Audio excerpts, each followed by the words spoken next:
Nouveau format, nouvelle vidéo, Raptor News. Je vous explique le format, c'est très simple. Vous m'envoyez les news de l'actualité, je review les news. Clair, net, précis, m'a bien khalass. Là tu m'as bien khalass, j'ai bien mangé. On démarre tout de suite, y a pas besoin de présenter plus que ça. Je prends la petite gorgée d'eau. Moins 10%, Raptor 10 sur Prozis. Et on démarre tout de suite. Je suis Raptor et vous regardez Raptor News. Let's go!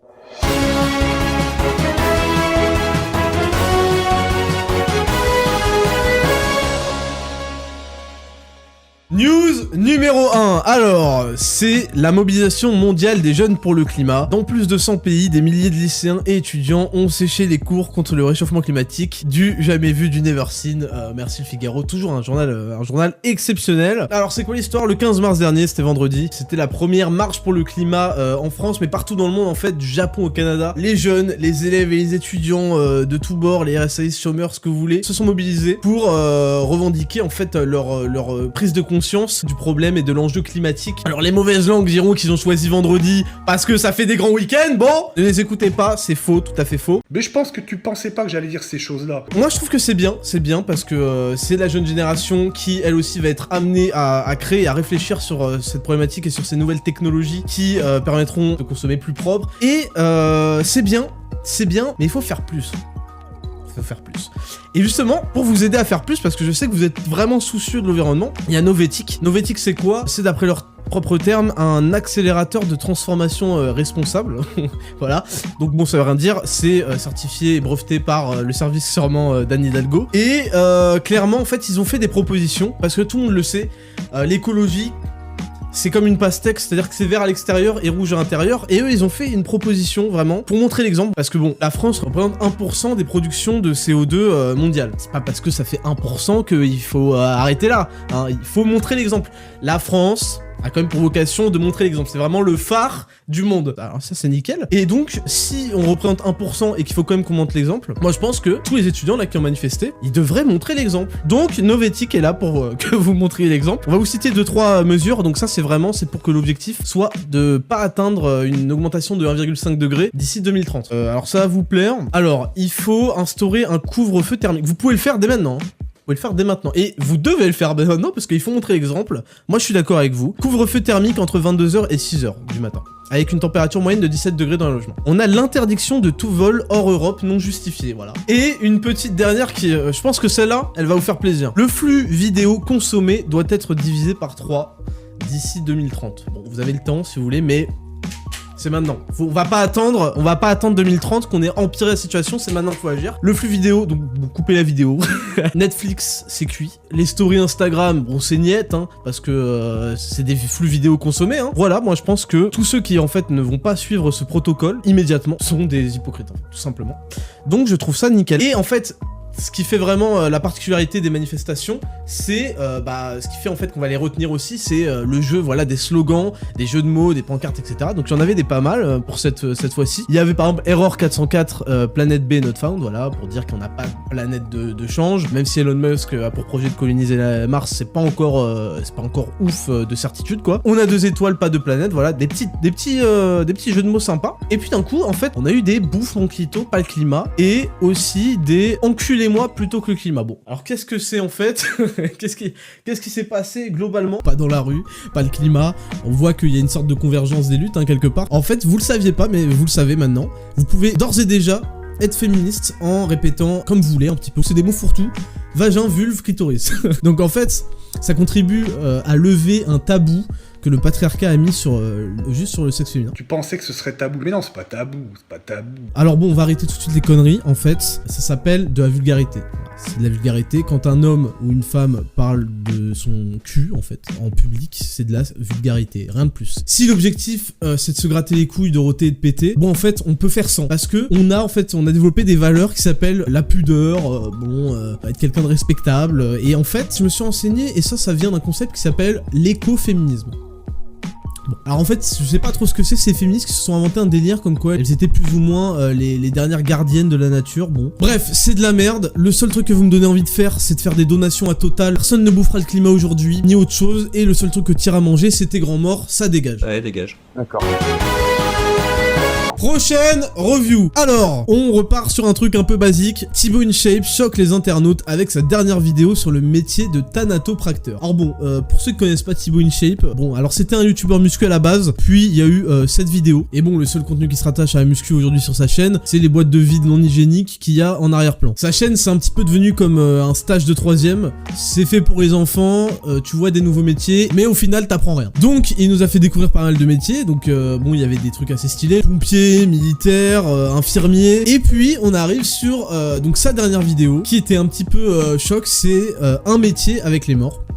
Alors en fait, il nous présente le métier de thanatopracteur, qui est un métier assez méconnu, qui consiste en fait à prendre soin des personnes décédées avant leur enterrement, pour un petit peu soigner leur apparence. Donc bon, la vidéo, on voit plusieurs morts qui sont floutées, bon c'est assez choquant, mais bon, la mort fait partie de la vie quelque part. En fait, ce qui a surtout fait parler, c'est qu'il a publié en fait sur Insta, il a mis en miniature une photo de lui avec un type clamsé en fait, dont il a flouté rapidement le visage. La photo est glauque au possible. Ça a suscité pas mal de réactions et on a par exemple Pauline qui a dit: voilà, je suis désolé Thibaut, mais je trouve que cette photo n'est pas appropriée, ne serait-ce que pour le défunt et la famille. Il aurait fallu une photo avec simplement la personne qui t'a fait découvrir le métier. Oui. En tout cas, ta vidéo était très bien montée, intéressante, etc. Et en fait, ce qui est drôle, c'est sa réponse où il dit: Pauline, cette personne n'a plus de famille. Juste un frère de 80 ans. Alors, Thibaut n'a pas compris le principe de respect. Alors, le respect dû aux personnes, etc. et à la famille, en fait, il se limite pas à ton nombre de frères et sœurs et au fait que toi, tu n'es pas de famille. Si tu n'as pas de famille, c'est pas grave, on te doit quand même le respect. Ce qui est excellent, c'est qu'il dit: bon, il a un frère de 80 ans, bon, de toute façon, il va crever, on s'en branle. Tu crois que c'est du respect, mon garçon? Est-ce que tu crois que c'est du respect? Hein? Et donc voilà, pourquoi pas Thibaut, pourquoi pas se prendre en photo à côté des gens morts. Voilà, à côté des gens morts. Aller peut-être directement dans les hôpitaux. Les mecs qui ont pas trop de famille en fait et qui sont au stade terminal, ça c'est plutôt pas mal, donc je conseille. Et donc voilà Thibaut, bravo, nickel.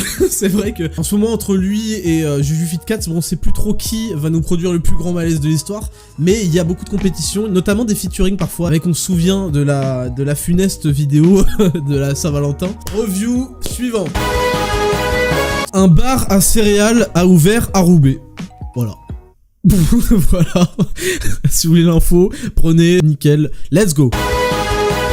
Dernière review d'actualité, on finit en beauté avec l'Express qui nous a fait un petit dossier, parce que l'Express fait des dossiers. Il se met au boulot vraiment, donc un dossier hebdomadaire, et le dossier donc du 28 février, c'était Nous Petits Blancs, leurs héros, leur réseau, leurs médias.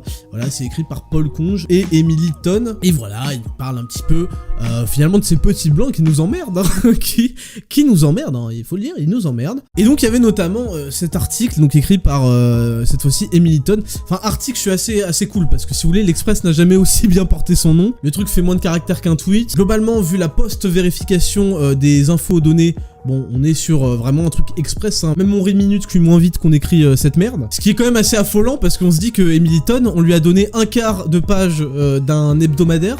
Et elle a réussi à en faire de la merde. Bon, une semaine pour écrire un quart de page, c'est-à-dire que même moi j'ai une meilleure productivité. Bon, Emily Tonne, elle est journaliste société à l'Express, Street Press, AFP, elle sort de l'EDJ Sciences Po, tu vois, on est vraiment sur quand même... elle travaille sur les violences faites aux femmes et sur le racisme, donc assez original finalement. Et donc, tout naturellement, donc elle a écrit ce quart de page sur les héros de ces petits blancs. Et sachez que ça parle de moi. Alors j'étais j'étais chaud au début, j'étais chaud. On parle de vous aussi, hein, on parle de vous puisque vous êtes ces gens-là, ces petits blancs. Et puis moi je suis votre héros. Bon, alors ça commençait pas mal. Youtubeurs, artistes, les héros des petits blancs les plus radicalisés. Voilà, vous êtes radicalisés. Blablabla. Il y en a pour tous les âges, pour tous les niveaux de conspiration. Bon, je sais que pigiste c'est un métier difficile. Il fallait que tu le fasses ce quart de page si tu voulais avoir les 100 € du mois. T'as mis quelques photos non libres de droit pour quand même compléter des espaces de texte, hein, parce que c'était quand même chaud. Et je sais que la formation en français philo, et ça doit être quelque chose en école de journalisme, consiste à meubler et à broder pour ne rien dire, mais là en fait t'étais pas obligé, tu mettais une deuxième photo, t'agrandissais la photo, on n'aurait pas vu que t'as écrit 2 lignes de merde supplémentaires, tu vois. Après, faut pas s'étonner qu'on se plaît à railler ce genre d'écrit. Bon, on continue. Blablabla. Le Raptor dissident, ça y est, on parle enfin de votre héros, vidéaste viriliste et homophobe revendiqué. Bon, anti-racaille, farouchement anti-féministe, adepte de la gonflette, il est proche du dessinateur Marceau. Tu l'as marqué sur les gélécopies de page écran. Bon, on va s'arrêter là. Au bout de 4 lignes, de toute façon, j'étais à la moitié de l'article. Bon, on va juste, en fait, corriger les trucs qui sont faux, en commençant de la fin. Alors, Marceau, bon, je le connais pas. On n'a jamais travaillé ensemble. On s'est jamais vu. Bon, proche du dessinateur Marceau. Voire page 30. Alors je suppose que page 30, on va me donner peut-être plus d'informations. Bon. Adepte de la gonflette. Bon là on est sur du journalisme de haut niveau quoi, très clairement. Farouchement anti-féministe. Je suis surtout farouchement anti-con et conne. Donc quelque part, il y a quelques néo-mouvements du féminisme qui se retrouvent dedans.